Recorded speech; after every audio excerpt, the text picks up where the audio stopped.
Thank you for that lovely introduction. And it's great to be back. Your campus is just as beautiful as it was 20 years ago when I was here last. Thank you also for coming out, and even those of you who sat further to the front, you were brave, and I applaud your courage. Let me start. Does the Bible really say that? What does it mean to read religiously in a Bible-tweeting, Bible-thumping culture? A ubiquitous image in current Christian culture. Picture it. On a bumper sticker, a t-shirt, a book jacket on display in a local Christian bookstore, a billboard, a Bible radiating a circle of light. Not this kind of Bible, but one of those leather-covered floppy kind, right? The Bible radiating this circle of light, and the caption reads, "When all else fails, read the instructions." When all else fails, read the instructions. The Bible in popular culture is often depicted as a book of divine instructions. As some of my students tell me, BIBLE is an acronym, meaning Book of Instructions Before Leaving Earth.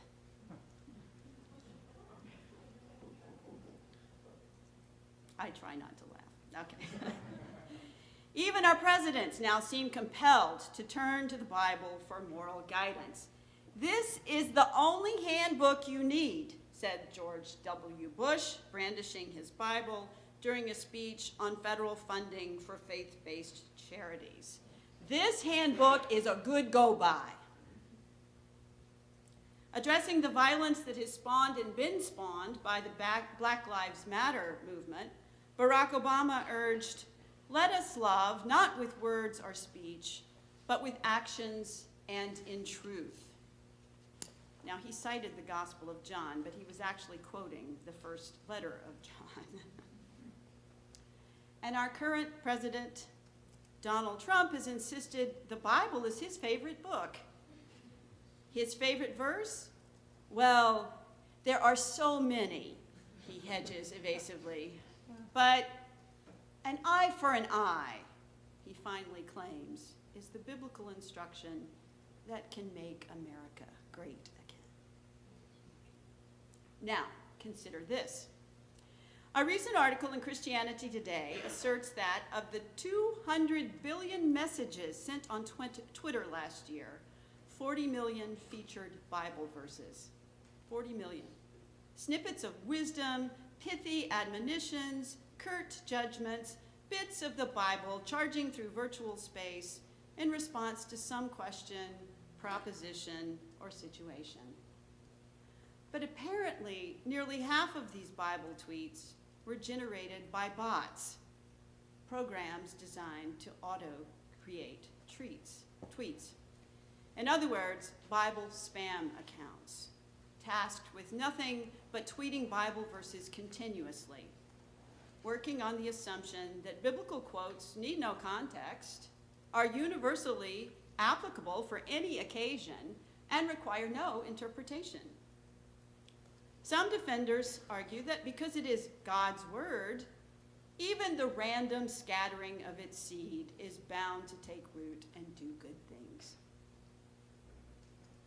But using the Bible like scattershot is a dangerous game, and biblical instruction does not always accomplish good things.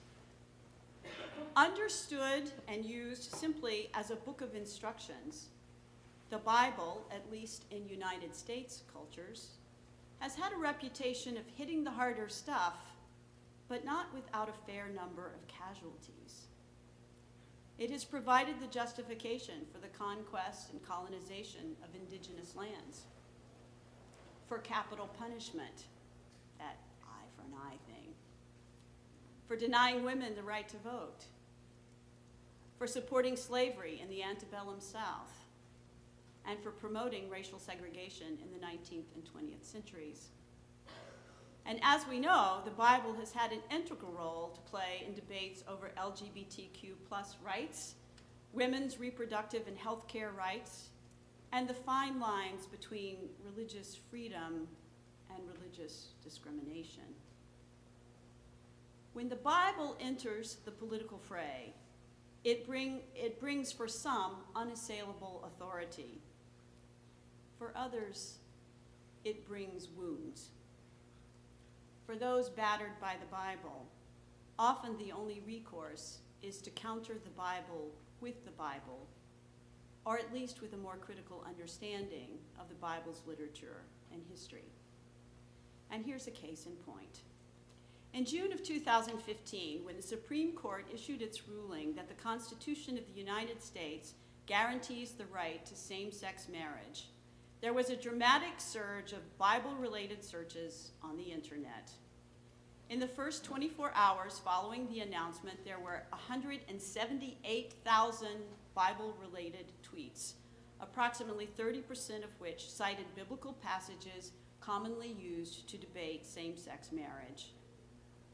Google witnessed not only a stream of generic Bible-related searches, such as Bible verses about marriage, but also targeted searches, the top 5 of which were Sodom, Leviticus, End Times, Abomination, and Romans 1. Likewise, Bible Gateway, one of the most popular Bible websites, reported a concomitant increase in activity after the Supreme Court ruling, with 74% of the searches on its site targeting passages used against same-sex marriage. The leading passage sought out was Genesis 19, traditionally known as the story of Sodom and Gomorrah. But in response to the online tweets and blogs citing the Bible in protest of the Supreme Court ruling, there was a remarkable insurgency of writers who both honored the Bible as a sacred text and yet refused to take its religious instruction at face value. There were countless examples of religious readers laying out the constraints of the Bible's ancient historical and cultural context, showing how the Bible is often at odds with itself, and painstakingly referencing overarching moral mandates to care for one another. These online postings seem to understand that the Bible is not a single univocal book, or as we would say in the South, univocal. It's not a univocal book, but a library of works, diverging in genre, purpose, cultural context, and theological outlook. Now, genre presents a particular challenge, and this is what I want to focus on today. What do you do with narrative, with story, if you were looking for directive instruction? It's one thing to debate whether biblical commandments are applicable in today's world. That's a whole other lecture. You can invite me back. But it's quite another to distill a clear and univocal mandate from a complex story world. Let me give you a somewhat quaint example from my childhood. I grew up 100 years ago in a Southern Baptist community in Louisiana. So you might well imagine all the ways in which the Bible was used to control behavior and thought. When I was in the 4th grade, I got in trouble at school for skipping choir rehearsal to go play kiss chase outside with the boys. I don't know, nobody plays kiss chase anymore, right? Back when I was growing up, that was just the most deliciously scandalous thing you could do. And if that weren't bad enough, I lied to my mother about it. Now that brought down the wrath of God. Sure enough, and when the smoke from the fire and brimstone had cleared, I was told, "You had better go read your Bible, young lady." So I contritely retrieved the Bible given to me at baptism and retired to a corner to serve my penance. There was just one problem. The Bible is a big book, and I didn't know where to start. So I started at the beginning, Genesis. I read, and I read, and I read. Do you know how far you have to read in the Bible before you encounter anything that remotely suggests that you should not lie to your mother? I read story after story of all kinds of folks deceiving each other. Abraham lying about his wife being his sister, Jacob lying about being his brother Esau, Rebekah misleading her husband, Rachel lying to her father Laban, Joseph deceiving his brothers. And the book of Exodus was no better. There, God instructs Moses to lie to Pharaoh in order to bring about the exodus from Egypt. Deception seemed to be the order of the day. And with God himself condoning duplicity, I was understandably confused. I thought, my mother does not know what's in this book, or else she would not want me to read it. After a few more chapters, I became convinced that neither my Sunday school teacher nor my minister knew the contents of this book. For all I knew, I might be the only one in my church who had ever read this book at all. It was a moment of great liberation. An errant 9-year-old stepped back from the brink of eternal damnation with this major discovery. The Bible was instructive, all right, but not in the way my mother thought. Rather than finding clear mandates about the importance of truthfulness and respecting one's elders, what I found were more family scandals than the afternoon soap operas. So I never could understand when politicians would say, we should get back to the Bible and good family values, when the first families of Genesis were showing every sign of dysfunction known to modern psychologists. When all else fails, read the instructions. A witty adage, but rife with inherent problems. Problem 1, it implies that the Bible is simple, straightforward, and always able to tell us what to do to be successful.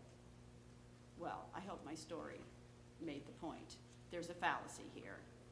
I did not find the instruction that my mother was counting on to indict me. If I had used the Bible as my guide on the issue of lying, I would have concluded that deception is an entirely appropriate way to ensure survival and success, especially if you're an underdog in the social or family system. Problem 2 lies with when all else fails. This suggests that whatever difficulties we have can be fixed by following a prescribed rule or two. Our world today is complicated. Would you not agree? I find it so. Surely from your standpoint, it's looking pretty scary. Navigating it with moral and intellectual integrity is even more complicated. Just look at our current political landscape and the deep divisions among well-meaning people.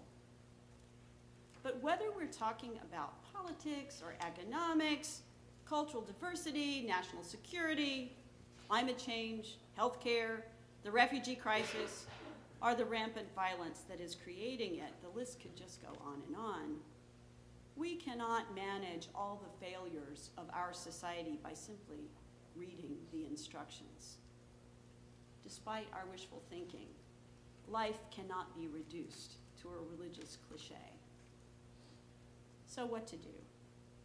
As a Bible scholar, I'm not likely to advocate ditching the Bible. For one thing, I'd be out of a job.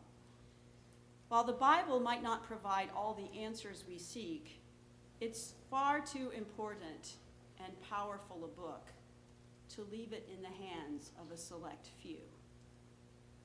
Moreover, as I admitted above, the Bible is no doubt instructive, but the ways in which it offers instruction is sometimes surprising and not at all compatible with our obsession with sound bites. And so we come to the question of today. What does it mean to read religiously in a Bible-tweeting, Bible-thumping culture? In what has become a favorite text of my first-year students, A Rabbi Reads the Bible, Jonathan Maganat tells a story of working with a group of young Czech Jews in 1968, and I know that's before your time, most of you.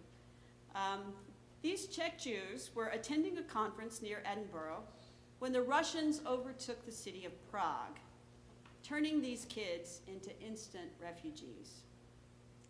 In the uncertain days that followed, they stayed on in Great Britain and participated in a Bible study led by Maganat. Although they had never studied the Bible before, they were amazingly astute, quickly picking up even subtle nuances of the text. When Maganat asked them how they had come to be such perceptive readers, they responded, "It's easy. You see, in Czechoslovakia, when you read a newspaper, first you read what's written there. Then you say to yourself, if that is what they have written, what really happened? And if that is what really happened, what are they trying to make us think? And if that is what they are trying to make us think, what should we be thinking instead?"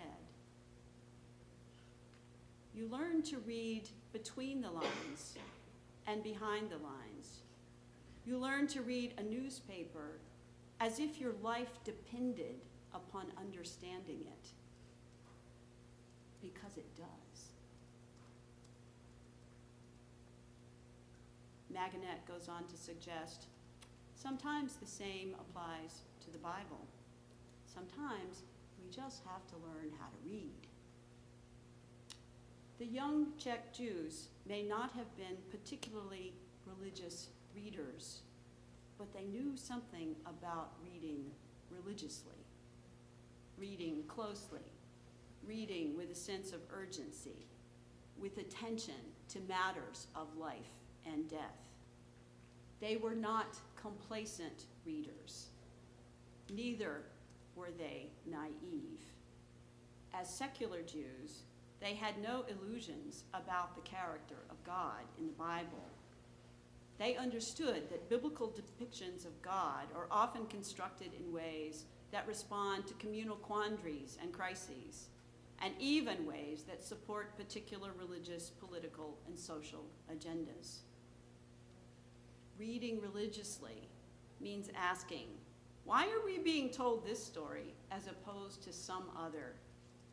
What question was this story trying to answer? What was at stake for that particular community in that day and age for them to depict God this particular way instead of some other way? Who is visible? Who has agency? Who is invisible and without agency? Whose interests are served by this story? Who is likely to be damaged? As explained by the young Czech Jews, this kind of reading requires some substantial effort on our parts, reading between the lines, behind the lines, turning the text inside out, attending carefully to what it says and what it fails or refuses to say, what it does and what it fails or refuses to do. What would it mean to read the Bible like that, as if lives depended upon our understanding it? So by way of illustration, we're paying a visit to Sodom, that most sought after and frequently tweeted biblical text in 2015. So how many of you are familiar with the story of Sodom? Raise your hands. Don't be embarrassed if you're not. There was a Barna poll of graduating high school seniors recently, and that poll revealed that over 50% of high school seniors understood Sodom and Gomorrah to be a married couple. A heterosexual married couple, I hasten to add. So let me provide some framing. Sodom and Gomorrah are not a husband and wife who live happily ever after. Rather, they are two ancient cities divinely destroyed in the book of Genesis, supposedly for their great evil. In the Bible and beyond, the names of these cities become synonymous with total destruction and human depravity. And the story of their demise is commonly read as though it is direct instruction about a moral issue. In current Christian discussions, the assumptions are that homosexuality is the sin of Sodom. This story depicts God's judgment on that, and we are to bring our own views about human sexuality into line with this so-called lesson. Basically, homosexuality is an evil condemned by God that warrants punishment. But while some people read this text as definitive guidance on a moral issue, other people experience this text as a weapon that judges, that labels, that oppresses. All over our country, we see division and fragmentation over issues related to sexual and gender identity. And at the heart of all this pain is how we read the Bible. The question becomes, do we continue to read Genesis 19 and other texts like it as some sort of self-evident divine ruling? Or is it possible that the story provides a different kind of instruction, something akin to experiential learning? Instead of imagining the Bible as an instruction manual, what if we were to think of it as a learning space? Who and what will we see if we put ourselves inside the text and look around? What questions might we get answered? What questions might be posed to us? Sodom makes its debut in Genesis 13 with Abraham and his nephew Lot, recent immigrants to Canaan from Mesopotamia. Between the two of them, they have so much movable property that the land cannot support them both. The promised land, it turns out, is not empty and free for the taking, but is filled with indigenous people who also have herds that need pasture. Together, Abraham and Lot strain the natural resources, a situation unlikely to endear them to the citizens of Canaan. So the two decide to separate, and Lot immigrates across the Jordan and settles close to the city of Sodom. It is at this point that the narrator tells us that the people, literally the men of Sodom, were wicked, great sinners against the Lord, but the nature of their evil is not specified. In the next chapter, we hear of a terrorist attack. A coalition of kings and armies descend upon the cities of the Jordanian plain, devastating the entire region. From Sodom, they take everything of value, including the city's food supply. They also take captives, among others, Lot and his household. When Abraham hears of Lot's fate, he musters his servants, tracks down the invading army, rescues his nephew and his family, and returns them to Sodom, all with just 318 men. It's too bad we could not have sent Abraham after Boko Haram. We don't hear of Sodom again until chapter 18, when God and two companions come to visit Abraham's encampment. Now, after a meal, when's the last time you had God show up for dinner? After a meal with Abraham, the three visitors arise to depart, and Abraham walks part of the way to send them off. It is at this point that God informs Abraham of what he is considering doing. The outcry of Sodom and Gomorrah, how great it is, and their wrongdoing, how exceedingly grave, literally heavy. I will go down now and see if they have done altogether according to the outcry that has reached me. If not, I will know. God's companions then turn toward Sodom, while Abraham and God remain. Now, there are a couple of significant elements in this divine disclosure. First of all, the Hebrew word translated outcry literally means a cry of distress, a cry for help, a cry that comes from a victim of injustice, often a victim of violence. While the new RSV and the New Jerusalem Bible translates this as translate this as an outcry against Sodom and Gomorrah, the Hebrew syntax is more accurately relayed as the outcry of Sodom and Gomorrah. A cry of help is coming from Sodom and Gomorrah, and this plea for relief is juxtaposed with God's observation that the city's wrongdoing is weighty, exceedingly heavy. Who within Sodom and Gomorrah is crying for help? How are the cities engaged in wrongdoing? Victims and perpetrators, oppressed individuals, and systemic injustices occupy the same space. The second issue to note is that despite our commonly held belief that God is omniscient, the character of God in this story is not being presented as such, and this is an important factor to keep in mind. The implication of God's speech is that until this cry of distress reached his ears, until he read the tweet or watched it on CNN, he did not know that there was a problem in Sodom and Gomorrah. Now that the outcry, the plea has come to him, he is anxious to confirm the reliability of this secret intelligence. Is this fake news or not? And so, in response to the appeal for help, he's launching a special investigation to verify the level of criminal activity.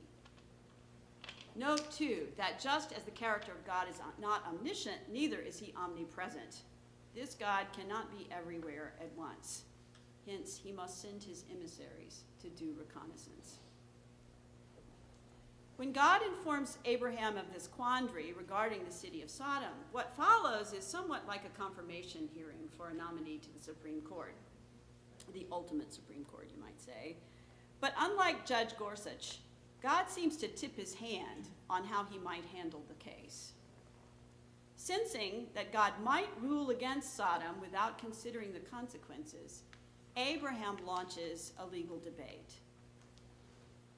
You wouldn't sweep up the righteous with the guilty, would you? Asked Abraham. Suppose there were 50 righteous men in the city. Would you sweep it all up? Would you not bear with the place for the sake of 50 righteous who were in her midst? Far be it from you to act in this way, to put the righteous to death along with the guilty, as though there's no difference between the righteous and the guilty. Far be it from you. Should not the judge of all the earth implement justice? This is a bold, impassioned effort at intervention on Abraham's part.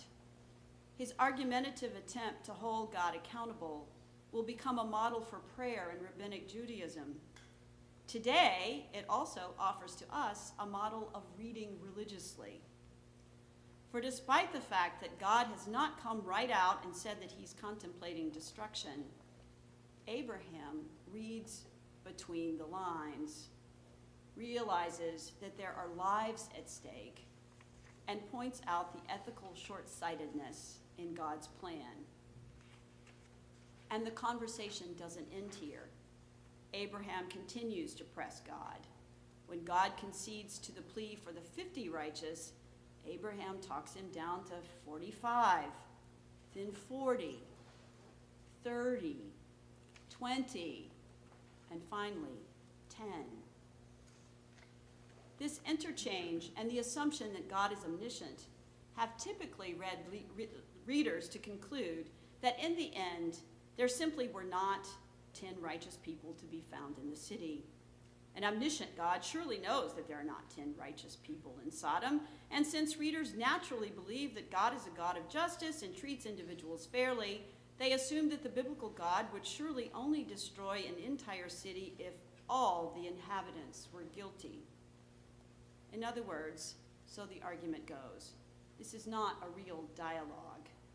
God is simply indulging Abraham. But that, in fact, is not the presupposition behind the conversation between Abraham and God. Ancient peoples believed that the most usual ways in which the deities punished humans or through enemy conquest, are natural disasters, droughts, famines, earthquakes, plagues, and so forth. Events of mass damage and devastation that were no respecters of persons. Consequently, according to the ancient theological rationale, the gods might seek to punish an individual or small group, but their abilities to precisely target the culprits left a lot to be desired. Whatever punishment they might send would easily affect everyone around them. Israel will later develop ideas of individual accountability, just reward and punishment divinely administered, but these theological refinements are not implicit in this much older text. The assumption is not that God would be willing and able to save whoever is righteous before destroying the guilty. Rather, the assumption is that whatever punishment God sends will not be able to differentiate between those who supposedly deserve it and those who do not. God in this text has no smart weapons. His weapons are weapons of mass destruction. They cannot distinguish between the innocent civilian and the insurgent. Abraham knows this, and this is why he argues so vehemently for God to spare the city. More questions arise when we examine the language of the argument. Abraham poses the dilemma in terms of righteous, Sadiq, and guilty, Rasha. Immediately, the inhabitants of the city are categorized in terms of polar opposites. Either they are Sadiq or they are Rasha. So let's see a show of hands. How many of you are righteous? How many of you are guilty or evil? Well, exactly. Well, polar opposites. This doesn't help us. Would every citizen of an entire city, even a small one, fit neatly into one category or the other? Rather unlikely. Who is being excluded from this conversation? Moreover, when he refers to righteous individuals, Abraham uses the masculine plural, sadiqim, literally righteous men. So we are immediately led to ask, do women even register on this moral map? And even if we argue that the masculine is really gender inclusive, as androcentric grammar is when it's a matter of convenience, we still have a problem, because righteousness implies right action and usually is applied to someone who has demonstrated meritorious behavior. In legal contexts, it can also refer to someone who is innocent, that is, someone who has not engaged in criminal behavior. The descriptor righteous, then, refers to someone who knows the difference between right and wrong, and who either has chosen to do something right or has chosen to not do something wrong. This is not a term that applies to someone who does not know the difference between right and wrong. In other words, this term does not encompass children. As we eavesdrop on this deliberation on the fate of an entire city, we may find the somewhat primitive theological presuppositions and the obscuring legal rhetoric somewhat troubling. And well, we should, for we have heard it before. It was not so very long ago that the moral majority leader and TV evangelist Jerry Falwell attributed 9/11 to God's punishment of the United States for its tolerance of homosexuality.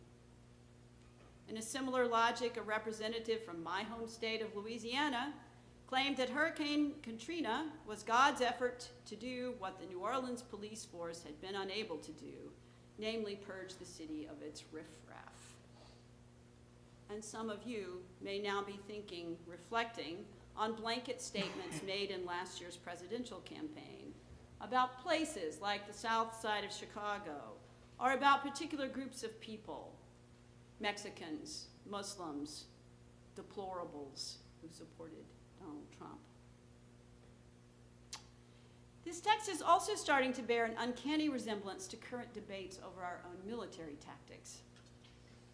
If the image of God here becomes a cipher for any commanding personality having power over life and death, then this text has a way of turning the investigative tables on us. When should violence be an obvious tool of justice? When we use violence as a response to wrongdoing, what is the potential for collateral damage? And should we care? One only need turn to last week's news to understand why this question is important. By mid-March, multiple mass casualty incidents attributed to US-led forces in Iraq and Syria made March one of the most lethal months for civilians in the two-year war against the Islamic State. The US airstrikes on the city of Mosul on March 17th are now reported to have killed over 200 civilians, despite the Pentagon's demurring. According to Air Wars, a nonprofit group that monitors civilian deaths from coalition airstrikes, well over 1,300 Iraqi civilian casualties, perhaps as many as 2,800, can be attributed to American-led coalition airstrikes in the last couple of years, with the numbers escalating dramatically in the last 2 months.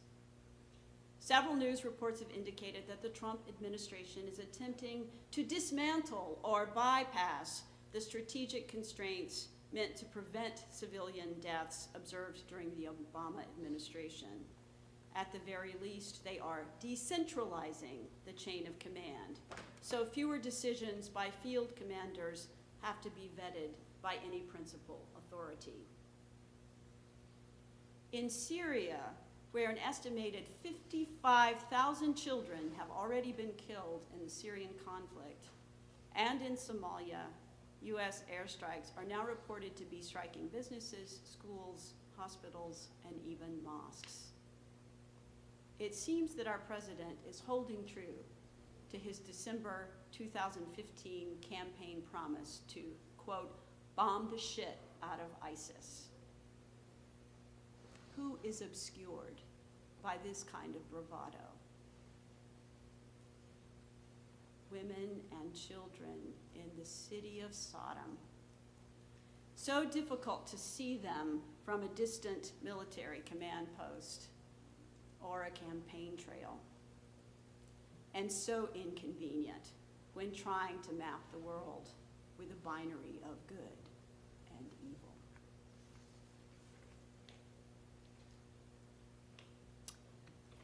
As God and Abraham finish their exchange, we are finally allowed to catch up with the two men who are now at the gates of Sodom.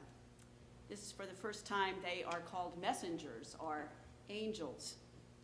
As they enter the city of Sodom, Abraham's nephew Lot is sitting in the gate. He greets the travelers and invites them into his house.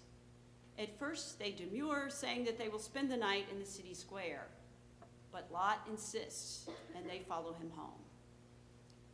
It's not long before the men of the city surround the house and call to Lot, "Where are the men who came to you tonight? Bring them out to us. We want to know them." Now, if you've read any of the First Testament at all, you may know that in the Bible, the word know sometimes functions as double entendre. Such is the case here. The men of the city clearly want to know who these strangers are, who have come to town without identifying themselves to the authorities. But know also has sexual connotations. The men of the city have violent designs on the visitors. This is even borne out by Lot's shocking alternative. "Please, my brothers, do not do this evil. Look, I have 2 daughters who have never known a man. Let me bring them out to you. Do to them what is good in your eyes. Only to these men do not do anything, for they have come under the shelter of my roof." It's hard to read this interchange without a sense of outrage toward both the mob and Lot. an ancient version of using human shields. This is not the first time in the Bible that we would have seen this kind of female for male substitution, and it won't be the last. Biblical texts about travelers and inhospitable destinations underscore for us what these biblical texts about travelers and inhospitable destinations underscore for us is that the critical dilemma in Genesis 19 is not about sex, but about the domination and humiliation of the stranger. The travels of Abraham have shown us that entering a foreign city or land brings with it certain risks, and one must be prepared to make sacrifices, even the sacrifice of one's wife, if one wants to survive. In the book of Ruth, the expressed concerns about the young Moabite woman being touched, harassed, and molested also points to the dangers faced by immigrants. An Egyptian wisdom text from the 3rd century BCE communicates clearly what a traveler in the ancient world could expect. This text, known as Phoebus, after its reputed author, contains a series of fatherly instructions entitled, "The Teaching Not to Abandon the Place in Which You Can Live." This instruction warns the young would-be traveler what he might expect when he wanders abroad. Everywhere, the stranger is the servant of the inferior man. He gets slandered by the people, although he does no wrong. Someone will despise him, though he did not spite him. He must listen to curse and abuse and laugh at it as a joke. He must forget the crime of woman because he is a stranger. The crime of woman is considered by exegetes of this text to refer to the violation of a man as if he were a woman. In other words, he must be prepared to endure sexual assault by other men, the ancient world's version of extreme vetting of visitors from abroad. This attitude toward foreigners, whether it be ancient or modern, is a recipe for harassment, humiliation, mistreatment, even torture. Consequently, we may note that despite his offer, the men of Sodom are not interested in casual intercourse with Lot's daughters. Their intent is to do harm to the strangers. When they grow annoyed with Lot's protest, they turn their hostilities to Lot himself, not because he suddenly becomes an object of their sexual desire, but because he, too, is a recent immigrant and now suspect for being uppity in his judgment of them. This one came to sojourn, they mock. He thinks to play the judge. Now we will do more evil to you than to them.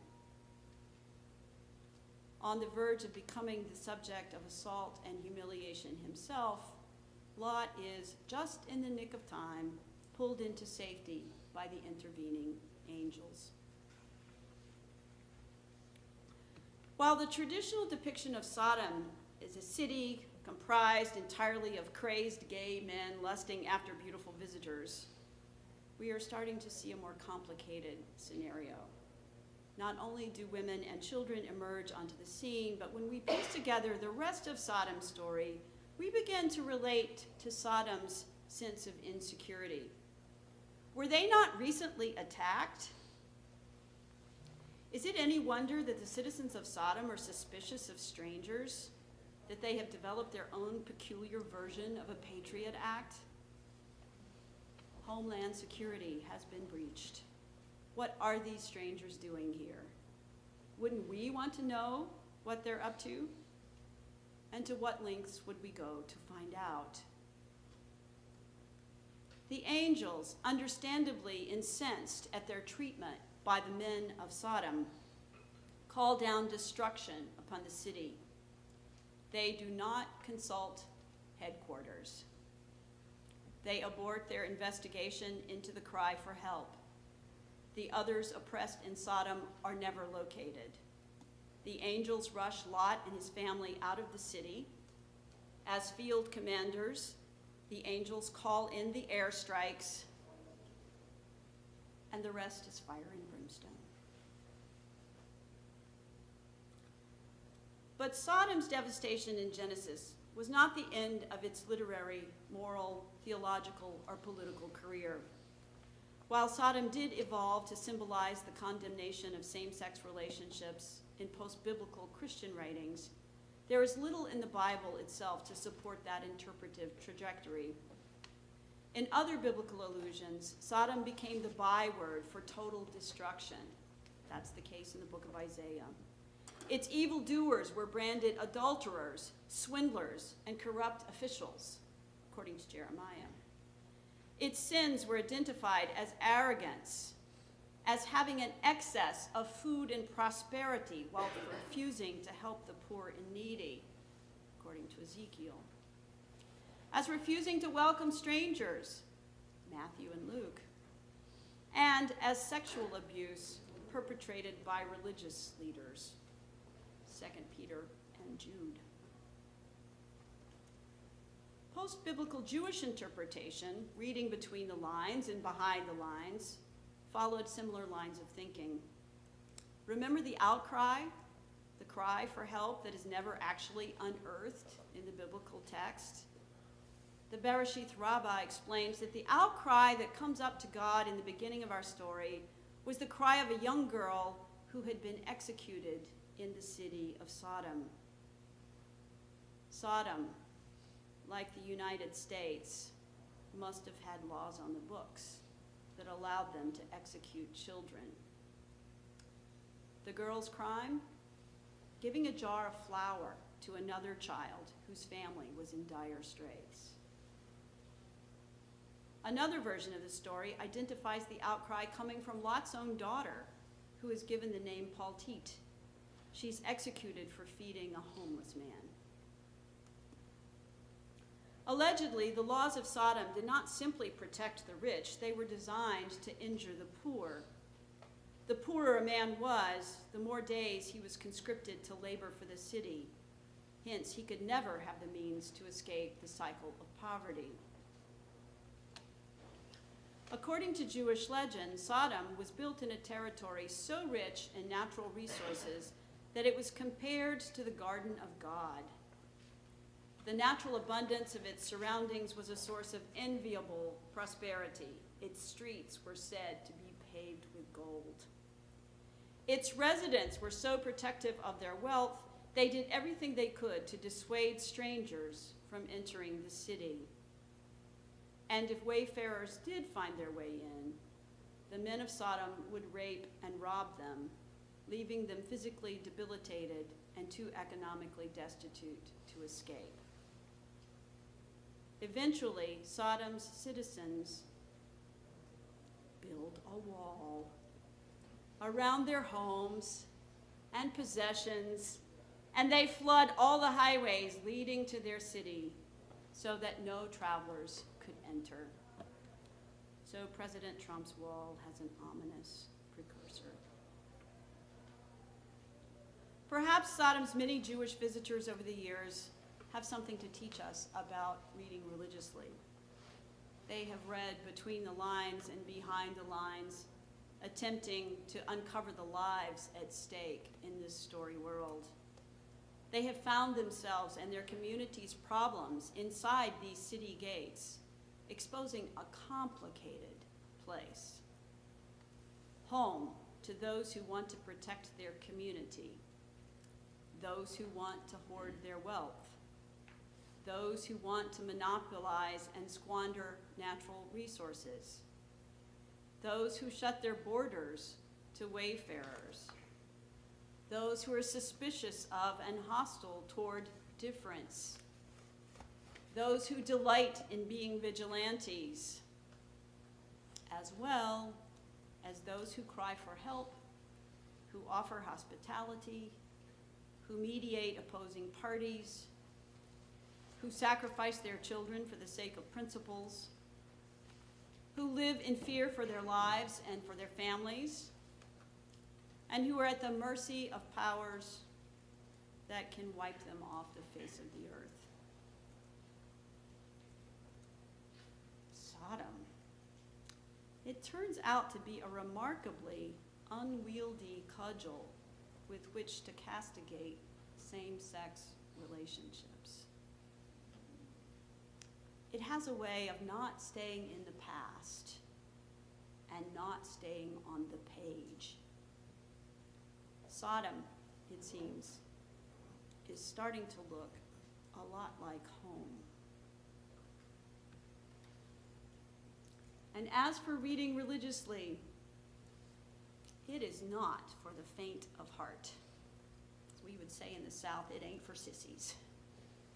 It's not for Bible tweeters, not for Bible thumpers, not for those seeking simple lessons or instant solutions to personal and social problems. Reading religiously means prying open, claiming space for hard questions about the Bible, about ourselves, and about the world we live in. In places like Sodom, lives are always at stake, maybe even yours. You may find yourself to be the suspect stranger, or part of the bruised community who fears those who are different. You may be the one treated as if your life and well-being do not matter as much as someone else's. And women, you may find that your sexual and reproductive rights and safety are being decided by men who have other interests they consider more pressing than yours. You may all be the ones called upon to step up and defend the innocent, caught in the crossfire of our war against terror. Look around. Look within. Look at each other. In this day and age, can you really afford not to read as if your life depended upon understanding?